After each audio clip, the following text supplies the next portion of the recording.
Bismillahirrahmanirrahim. Assalamualaikum warahmatullahi wabarakatuh.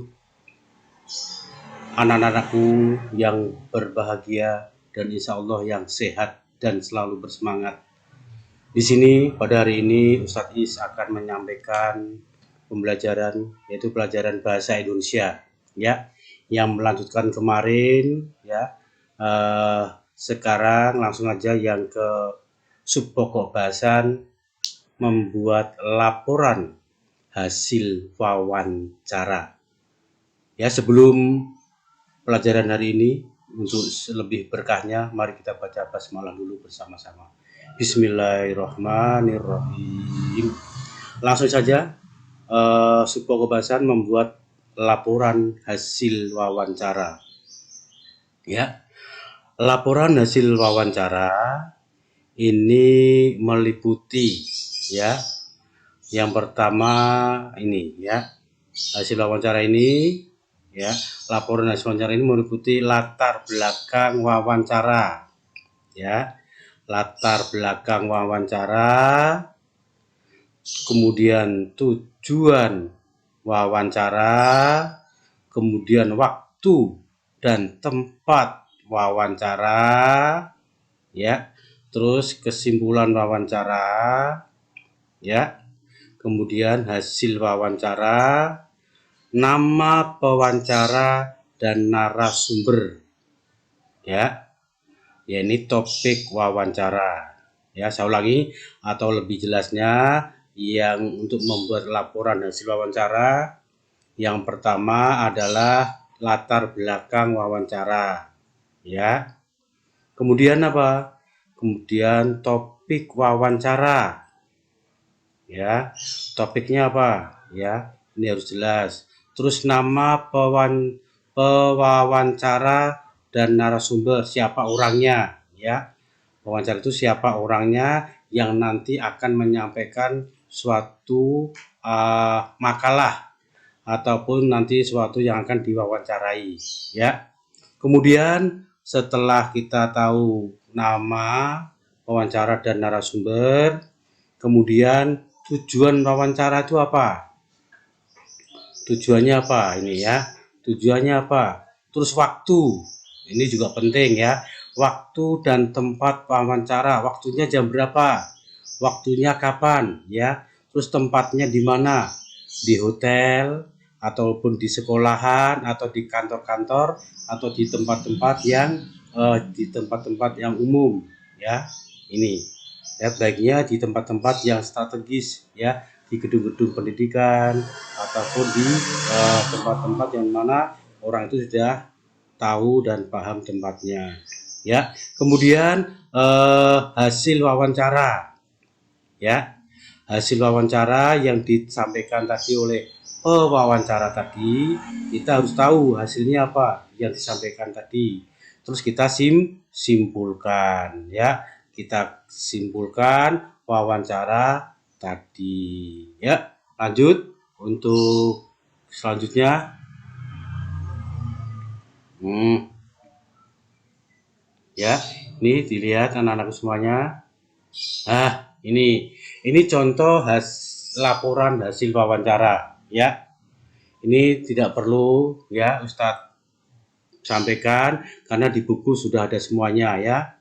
Latar belakang contohnya itu jelas latar belakang, ya. Terus tujuan, ya. Ketiga topik wawancara, ya. Ini yang ketiga. Kemudian,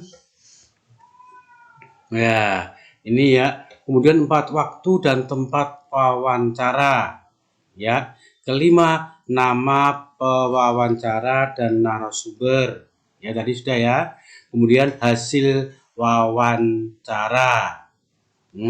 Terus perlu kita pahami, ya, perlu kita mengerti tentang pewawancara tadi, ya. Selanjutnya, ini terus kesimpulan, ya, setelah kita mewawancarai dengan seseorang, kemudian kita simpulkan, ya. Maksudnya begini, dari wawancara yang dilakukan oleh Pak Rudi di Jakarta, yang tadi Jakarta, ya, pada Sabtu tanggal 9 Januari 2020, 16 yang lalu ya, pukul 9 ya, 9 pagi waktu Indonesia Barat, saya mendapat banyak informasi mengenai kegiatan hemat air ya, tentang tadi wawancaranya tentang hemat air ya. Sebagai seorang karyawan perusahaan di air di Jakarta, Pak Rudi menjelaskan beberapa kegiatan untuk menghemat air.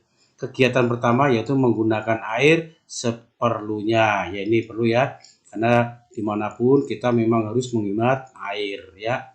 Kedua yaitu menggunakan bak penampungan untuk menyimpan atau menampung air ya. Itu anak-anak tentang ya hasil laporan pewawancara ya. Kemudian penugasan ringkas saja karena di buku ya, di ESPS Bahasa Indonesia bisa dilihat nanti ya. Tugas kalian yang pertama adalah wawancarailah salah satu tokoh ya atau seseorang yang ada di sekitar lingkunganmu ya, di sekitar tempat tinggalmu, di sekitar rumah kamu ya, rumah kalian.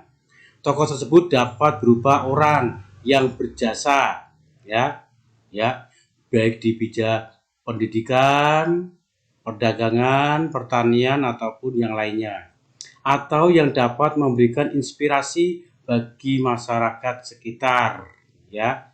Kamu boleh nanti yang direkam Pak D kamu, Om kamu, atau saudara kamu, atau Pak RT atau Pak RW yang dianggap bisa untuk diwawancarai, atau ayahmu ya, ayah atau papamu, abimu sendiri boleh ya. Ini sebagai latihan anak-anak untuk bisa wawancara ya, nanti direkam ya. Rekamlah hasil wawancaramu berbentuk voice notes ya, melalui WA ya, gak usah panjang-panjang ya, 3 menit atau 4 menit saja cukup ya.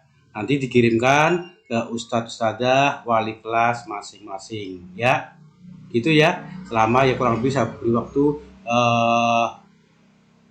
3 atau 4 hari ya, sebagai nanti dikumpulkan tanggal 4 ya, 4 September aja ya, 4 September. Jadi nanti anak-anak bisa mewawancarai tokoh-tokoh ataupun yang anak-anak anggap mempengaruhi yang berjasa di sekitar kalian ya. Demikian dari Ustadz Iswanto, semoga bermanfaat dan membawa wawasan yang luas untuk kita semua.